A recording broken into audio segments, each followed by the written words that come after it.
বাংলাদেশ থেকে পালিয়ে ভারতে যেতে চেয়েছিলেন 11 বাংলাদেশি, কিন্তু শেষমেশ আশ্রয় হয় সুন্দরবনের জঙ্গলে। পরে টহলদারি চালাতে গিয়ে ভারতীয় বন দপ্তরের কর্মীদের হাতে উদ্ধার হয় 5 শিশুসহ ওই 11 জন।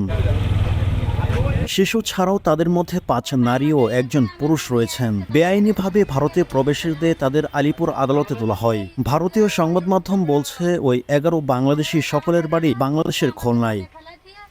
সাবেক প্রধানমন্ত্রী শেখ হাসিনার পদত্যাগ, দেশ ছেড়ে পালিয়ে যাওয়ার পর তারা বিপাকে পড়েন। তারা জানায় পরিস্থিতি এমন জায়গায় পৌঁছায় যে দেশ ছাড়তে বাধ্য হন তারা।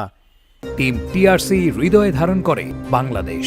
দ্য রিয়েল কনসালটেশন, স্বচ্ছ ভ্যাট আইনে দক্ষ ন্যায্য ভ্যাট প্রদানে। এক পর্যায়ে ভারতে পালিয়ে যেতে এক দালালের শরণাপন্ন হন।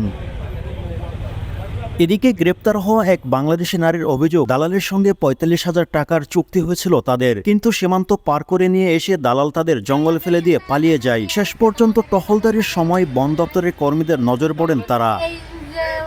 পরে তাদের সকলকেই সুন্দরবন কোস্টাল থানার পুলিশের হাতে তুলে দেওয়া হয়। ভুক্তভোগী ওই 11 জনের মধ্যে কেবল 1 পুরুষ, এবং তাকেই এখন হেফাজতে নিয়ে জিজ্ঞাসাবাদ করতে চাইছে পুলিশ।